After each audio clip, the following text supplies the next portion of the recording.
Hello everyone, मैं आप सभी का आपके अपने चैनल में स्वागत करती हूँ। आई होप कि आप सभी लोग अच्छे होंगे। आज की वीडियो में हम लोग एसएसटी हिस्ट्री को पढ़ने वाले हैं और इसमें हम लोग पढ़ेंगे चैप्टर नंबर 8 को। और चैप्टर नंबर 8 के अंतर्गत हम लोग पढ़ने वाले हैं ईश्वर से अनुराग। और चैप्टर नंबर 8 का हम लोग आज पार्ट 1 पढ़ेंगे, क्योंकि पार्ट 2 और पार्ट 1 में मैंने डिवाइड किया है 2 भागों में। तो चलिए हम लोग स्टार्ट करते हैं ईश्वर से अनुराग के बारे में।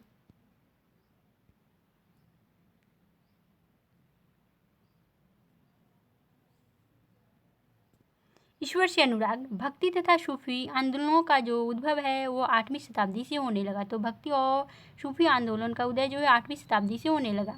परमेश्वर का विचार बड़े बड़े राज्यों के उदय होने से पहले भिन्न भिन्न समूहों के लोग अपने अपने देवी देवताओं की पूजा किया करते थे।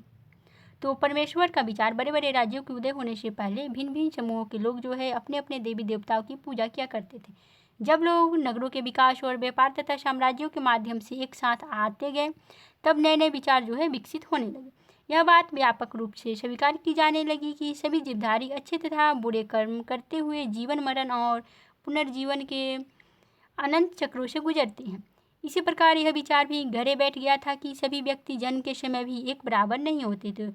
तो इसी प्रकार जो है यह विचार भी गहरे बैठ गया था कि सभी व्यक्ति जो है जन्म के समय भी एक बराबर नहीं होते हैं।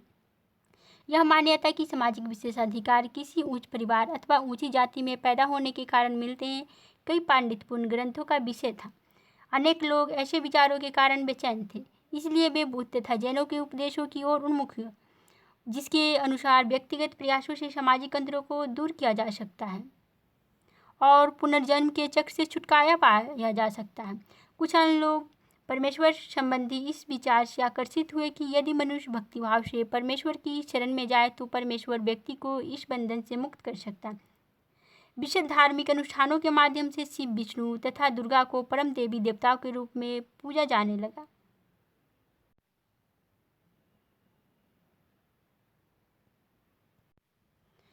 साथ साथ भिन्न भिन्न क्षेत्रों में पूजे जाने वाले देवों एवं देवियों को शिव, विष्णु या दुर्गा का रूप जो है माना जाने लगा। इसी प्रक्रिया में स्थानीय मिथक तथा किस्से कहानियाँ पौराणिक कथाओं के अंग बन गए।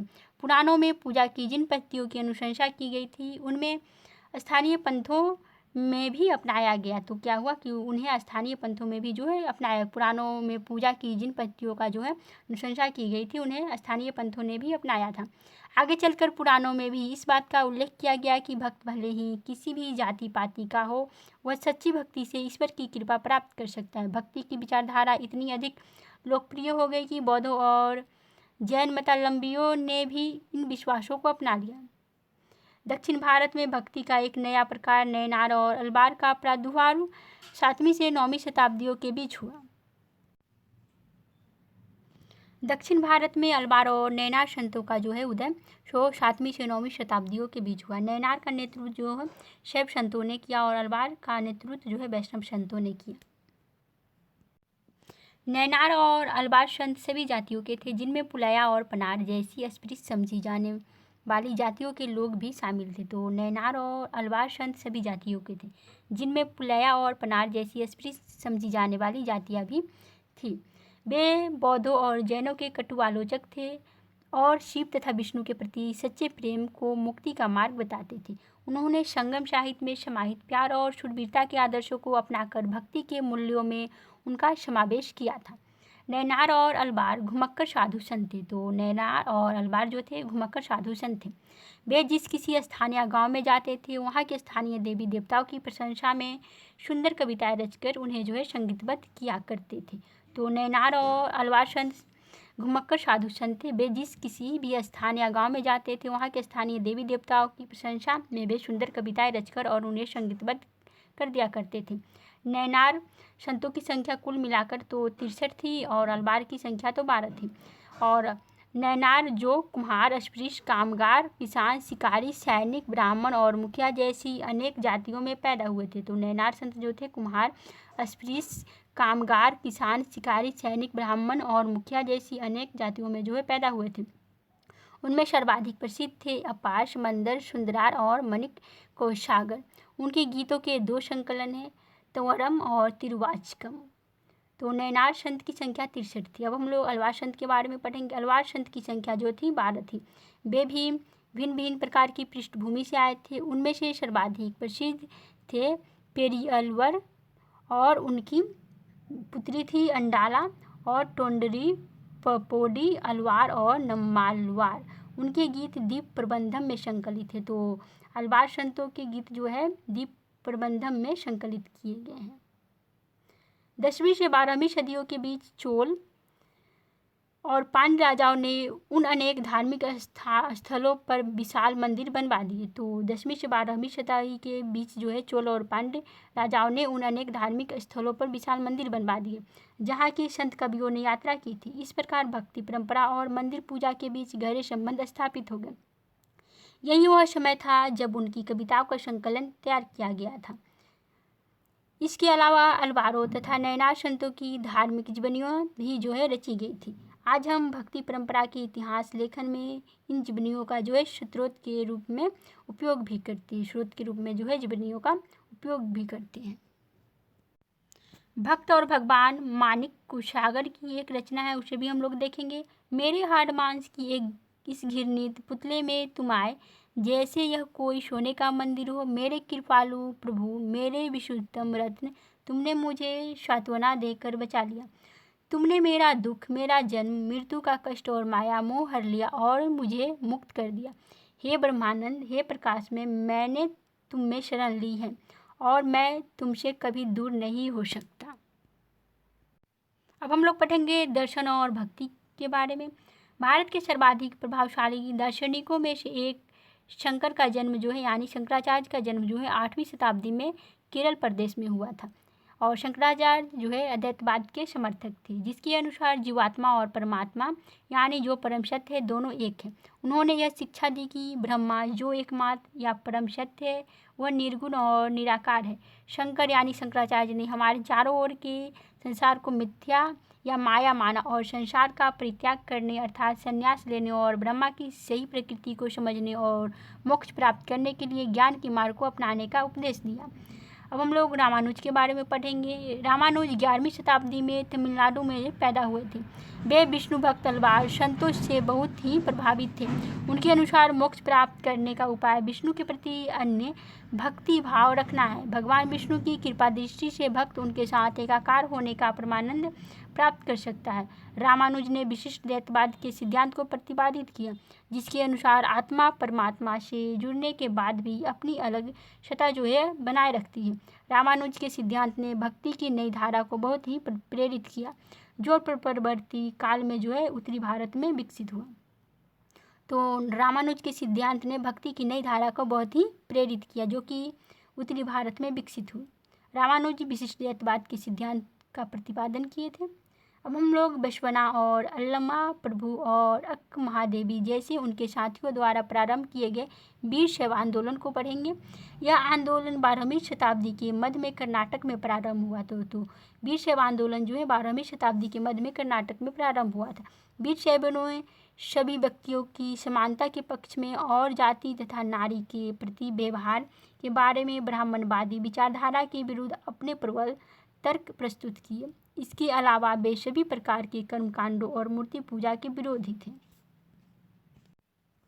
महाराष्ट्र के ज्ञानेश्वर, नामदेव, एकनाथ और तुकाराम जैसे वैष्णव संत कवि भगवान विट्ठल के उपासक थे। तो महाराष्ट्र के जो ज्ञानेश्वर, नामदेव, एकनाथ और तुकाराम थे वो वैष्णव संत यानी विट्ठल के उपासक थे। भगवान विट्ठल की आराधना ने बरकारी संप्रदाय को जन्म दिया और पठनपुर को वार्षिक तीर्थ यात्रा पर जोर दिया। विट्ठल संप्रदाय का भक्ति के शक्तिशाली उपादान के रूप में उदय हुआ तथा लोगों में काफ़ी जो है लोकप्रिय हुआ। वीर शैवों के वचन, नीचे कुछ वचन या कथन दिए गए, उसे भी हम लोग देखेंगे। धनवान लोग शिव के लिए मंदिर बनाते हैं, मैं एक गरीब आदमी क्या करूँगा। मेरी टांगे खम्भ है, शरीर तीर्थ मंदिर है, सिर उसकी छतरी है सोने की बनी हुई। जरा सुनो नदी संगम प्रभु, खड़ी हुई चीज़ें कभी गिर जाएगी लेकिन चलने वाली सदा चलती रहेगी। बसवना ईश्वर को कौन सा मंदिर जो है अर्पित कर रहा है। अब हम लोग महाराष्ट्र के संत के बारे में पढ़ेंगे। 13वीं से 17वीं शताब्दी तक महाराष्ट्र में अनेकानेक संत कवि हुए। तो 13वीं से 17वीं शताब्दी तक देखेंगे तो महाराष्ट्र में अनेक संत हुए, जिनके सरल मराठी भाषा में लिखे गए गीत आज भी जनमन को प्रेरित करते हैं।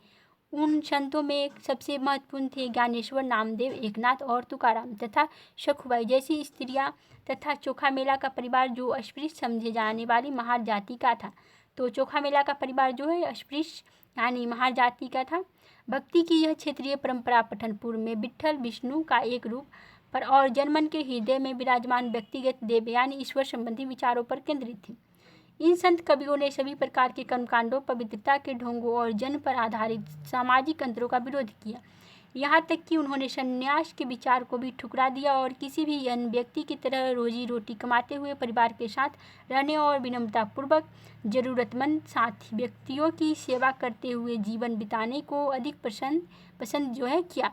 उन्होंने इस बात पर बल दिया कि असली भक्ति दूसरों के दुखों को बांट लेना है।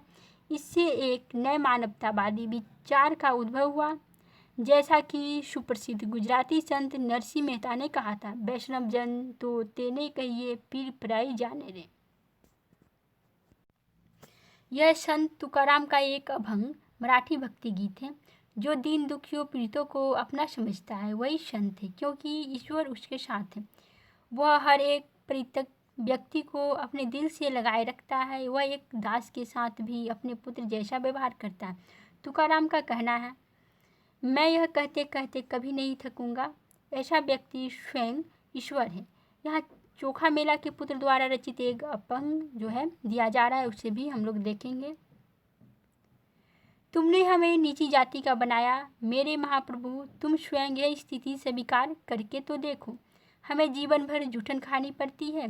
इसके लिए मेरे प्रभु तुम्हें शर्म आनी चाहिए। तुम तो हमारे घर में खा चुके हो, तुम इससे कैसे इनकार कर सकते हो। चोखा का बेटा यानी करमामेला पूछता है, तुमने मुझे जिंदगी क्यों दी। अब हम लोग नाथपंथी और सिद्ध और योगी के बारे में पढ़ेंगे। ईश्वर से अनुराग इस काल में अनेक ऐसे धार्मिक समूह उभरे जिन्होंने साधारण तर्क वितर्क का सहारा लेकर रूढ़िवादी धर्म के कर्मकांडों और अन्य बनावटी पहलुओं तथा समाज व्यवस्था की आलोचना की। उनमें नाथपंथी, सिद्धाचार और योगी जन उल्लेखनीय हैं। उन्होंने संसार का परित्याग करने का समर्थन किया। उनके विचार से निराकार परम सत्य का जो है चिंतन मनन और उसके साथ एक हो जाने की अनुभूति ही मोक्ष का मार्ग है। इसके लिए उन्होंने योगासन, प्राणायाम और चिंतन मनन जैसी क्रियाओं के माध्यम से मन एवं शरीर को कठोर प्रशिक्षण देने की आवश्यकता पर बल दिया। ये समूह खास तौर पर नीची कही जाने वाली जातियों में बहुत लोकप्रिय हुए। उनके द्वारा किए रूढ़िवादी धर्म की आलोचना और भक्ति मार्गी धर्म के लिए आधार तैयार किया, जो आगे चलकर उत्तरी भारत में लोकप्रिय शक्ति बना। तो इस वीडियो में इतना ही रहेगा। नेक्स्ट वीडियो में फिर हम लोग सेकेंड पार्ट को पढ़ेंगे।